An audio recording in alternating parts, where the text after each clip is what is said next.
Good afternoon, and thank you for coming today. My name is Detective Andrew Ecklund, and I'm of the Toronto Police Homicide Squad. On Sunday, February the 7th, 2010, Glenn Lowe Jr. and a female were in a house located at 1562 Jane Street, which is just north of Trethewey in 12th Division.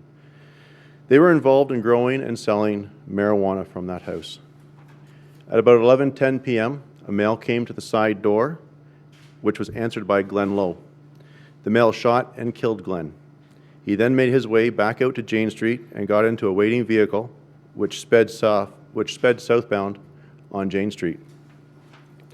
Suspect description that we have thus far is a male, black, between 5'7" and 5'9", weighing between 170 and 180 pounds. We believe that this was in relation to Glenn's illegal drug dealing, and the suspect is also involved in the drug trade. The Toronto Police Service is offering a $50,000 reward for information leading to the identification, arrest, and conviction of the suspect. We are hoping that persons who have intimate knowledge of Glenn's dealings, both personal and illegitimate business, have information about the murder, and that the $50,000 will provide an incentive for them to come forward. If you have any information at all, please contact myself at 416-808-7388 or Detective Sergeant Dan Sheppard at 416-808-7814. Thank you. I'll take questions now. Is the investigation complicated by the fact that there was an illegal grow operation, so you're dealing with a lot of probably possible suspects in the sort of illegal drug trade? It hasn't been complicated. It's added a suspect list for us. We do believe that the suspect is from another group that's involved with this drug trade, and we are hoping that someone within that group, may not necessarily be directly involved in this but has knowledge, will now come forward and provide us with that information. Where was the woman when this happened? Did she see this? Or? The female, I'm not going to get into great detail. She was in the house. She did not witness the event. Is it true that he did not live there? That was not his residence? No, he stayed there once in a while. As I said, it's a grow operation, so he went there to perform the duties that are related to that. He would stay there overnight, but that's not where he lived. Have you established a motive yet? The motive that we believe is rival drug trade. Was anything stolen? No. Why now? A year and a half after the shooting, why are you offering this award now? I still believe that this homicide. We're hoping that this $50,000 reward will breathe new life into the homicide investigation. We have investigated and interviewed numerous people in regards to this. It's led us to where we are right now.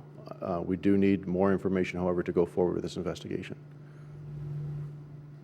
What do we know about his personal life that we didn't know then?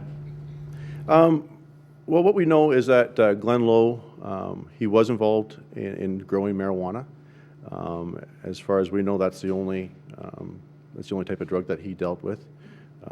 Glenn Lowe wasn't a bad person. He was involved in a bad business. That's what we know about Glenn. Why have the police decided that this particular unsolved murder, why you're offering a reward for this particular one? Every case is different.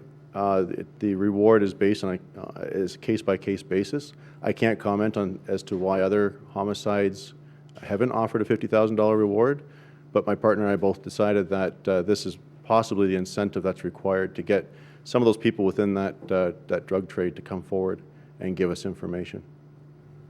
Why I see it expires on April 19th, 2012. Why that date does it? It's 1 year from the date that the chief of police has authorized the reward.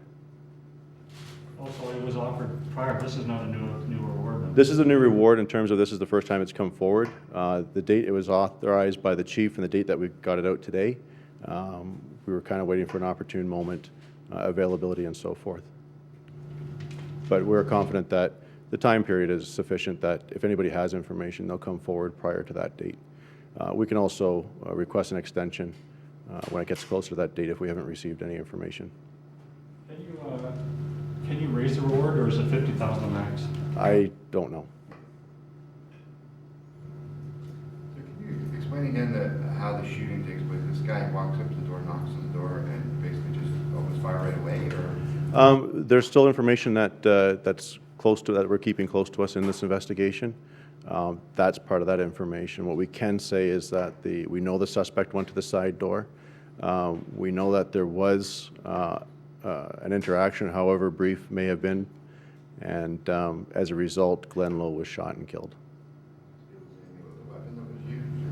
It was a firearm, obviously, but I'm not going to get into details as to what the weapon was. Again, I'm not going to get into what that is. Again, it's information that we need to keep. So the victim wasn't been armed then? The information that we have is that he wasn't armed. Was it one gunshot? I'm not going to comment on how many gunshots there was. Do you know if he was in this waiting vehicle that was driving, or is he just by himself? No, the vehicle was waiting for him, so there were other people in that vehicle. Yeah, we don't have any descriptions. It could have been 1, it could have been 2, it could have been 10. We don't know. Was this a major drug operation, or was he involved in several different houses, or was it just a minor operation? The information that we have is he was only involved in this one house at that time, and it wasn't a major. It was just your average household grow operation. I can't remember exactly the number of plants there were, but I think it was up in probably about 800 or 900 plants. Working for somebody, or was this all his operation? Again, when you get into these groups, it's not necessarily just one person. We do know that he was the main person involved with this. He was the one that was growing and cultivating. Obviously, he's going to have people that he's going to sell it to and buy stuff from. But in terms of this operation, it was him and this female that were in the house. Has that led to any other arrests by any chance? No, it hasn't. No. Okay, what I'm going to do is I'm going to introduce Mrs. Dale Lowe. She's the mother of Glenn Lowe, and she's going to make a presentation, and I would ask that there are no questions be asked afterwards. Thank you. Glennie had a huge heart and a kind soul. Anyone that knew him would agree that he would have given the shirt off his back to anyone in need. His smile was infectious, and he could always find a way to brighten your day. The person or persons responsible for my son's murder robbed his family of the love that he brought into our lives. They robbed me of my son. They robbed his father of his son and someone to carry on the family name. They robbed his sister of her big brother, protector, and best friend. The person or persons responsible for his murder robbed Glennie of his future. He was robbed of the chance to get married, have children, become an uncle. He was robbed of his life. And he did not deserve this. No one deserves this. Please, if you have any information about Glennie's murder, I beg you to contact the police. Thank you.